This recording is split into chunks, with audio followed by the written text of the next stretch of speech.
Jump into this question. A Chung 745 asks, "What has been the best and worst experience with group collaborations in esports?" Oh boy, best experience. Oh, okay. I'll say a really good experience is Media Day.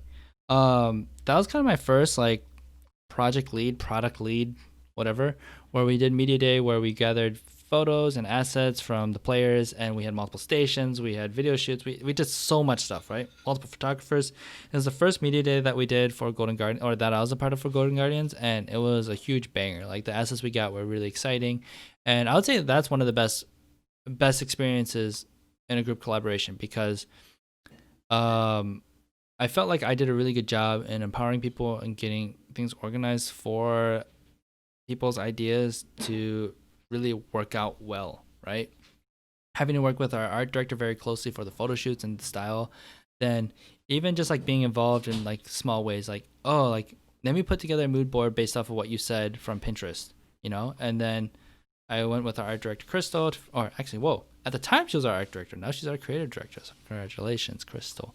Um, yeah, we put together a mood board, went over it, talked with the photographers, set up meetings. So I think that was one of the best experiences that I had because I got to empower and help other people get their visions into a tangible thing. And then also the big cherry on the top was that it went really, really well.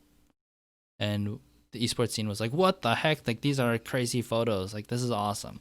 And then even just like working with our photographers to figure that out, social media people, like it was a effort that everyone that was working with us at the time was a part of. So that was really cool. Just have that much impact. Worst experience. Oh, okay. Actually, I can say this because I can keep it anonymous because I talk about some volunteer experience that I've done. One of the worst experiences that I had, and it probably not the worst. I don't really remember. I haven't had that many bad experiences, but I remember I was part of a group that we were trying to do things. I was doing a lot of good videos for them, and ultimately, I saw them doing practices on social or marketing practices that I severely disagreed with. Where it was like follow for follows, getting part of communities where like, oh, we retweet all your stuff, you retweet all our stuff. We're gonna buy followers. We're gonna have bots that are liking every single one of our things, and I'm just like, oh, this is so bad. And ultimately, the reason is if we want to show we are like to sell this business or to get money, we need to show that we have followers, right? Ultimately, like it doesn't matter, like we need followers, and I'm like, okay, let's get followers. But instead we're hacking the system and getting fake followers, and the thought was like, oh, you know what, once we get the money we'll make a really great product, or we'll make a better product, and then we will get followers. I'm like, no, you're doing it backwards. So eventually that led to why I stopped working with them, because I'm like, I don't like what we're doing. Like this doesn't sit, like, one, it doesn't sit right with me. I don't even just ignoring the morals behind it.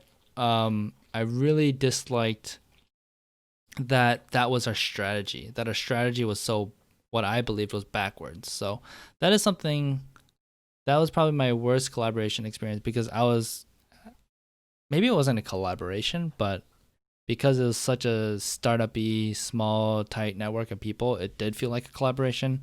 That was not cool. I did not like that at all. Did not like that at all. That's why I quit. All right, let's go down the list. Let's go to Noel. Noel, good friend of mine. We haven't talked in a while. We haven't played in a while. Hope you're doing well. What's something you wish you would have known before getting into esports? What do I want to talk about? What is some good wisdom to impart? I think this is important for people. It's not exactly what the question is asking, but I think something that what gave me my big push is that at one point I was like, I'm gonna get a job in esports. Like it's happening. I am good enough. It's going to happen. And that's what pushed me to keep going, because I'm like, oh, I'm gonna get a job in esports. It's gonna happen in 6 months. It didn't happen in 6 months. It took like over a year, when I was like really, really like confident.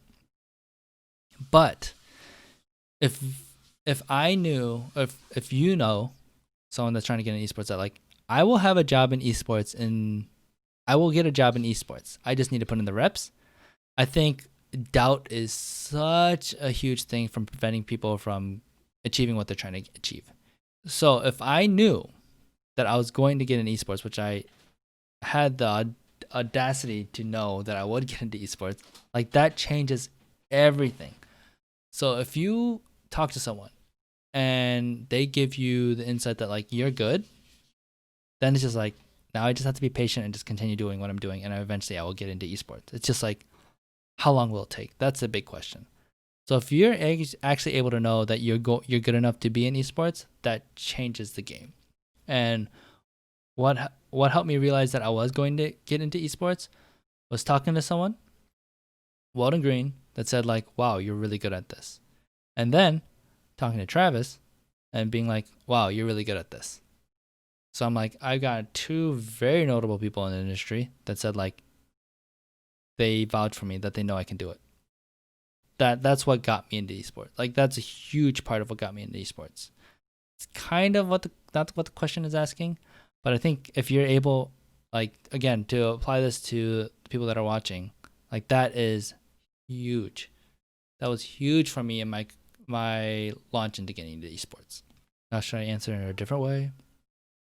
I think a big thing that I wish I had known before getting into esports is that like getting into esports doesn't solve all my problems. Like, yeah, it's my dream job, but doesn't mean that like every day is amazing and sunshine and rainbows, right? It's still hard work. I still can get lazy and feel bad at work because of that laziness. Like every day is not just like we get to play. A lot of days are like that though, where I get to play. Um, but yeah, I think it's really important to know that like even though you have this goal, like is that what's going to bring you happiness? And I think if we continue to strive for things that we don't have to find happiness, that mindset just continues to be like the more and more I get, I'm still not happy.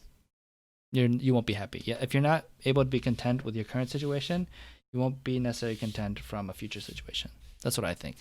So a big thing again to summarize that is like a lot of what I thought was like I'll be happy once I'm in esports, and I'm happier, but I'm happy because I have my wife and my family, that I'm in the situation that I'm in, that I have my faith, that I have the friends that I have. Like those things that are what make me happy, and working in esports gives me a lot more quality of life. That I'm doing something passionate. Like I realize that also if I'm working in esports and I'm not passionate about it, I'm gonna be miserable at work. I don't have to work in esports, I realize. I really don't have to. I don't have to work in gaming. But I had to find a job that I'm passionate not passionate about. That I care about and that I feel like I'm having a effect. I'm making the world a better place. I'm doing something to make people happy.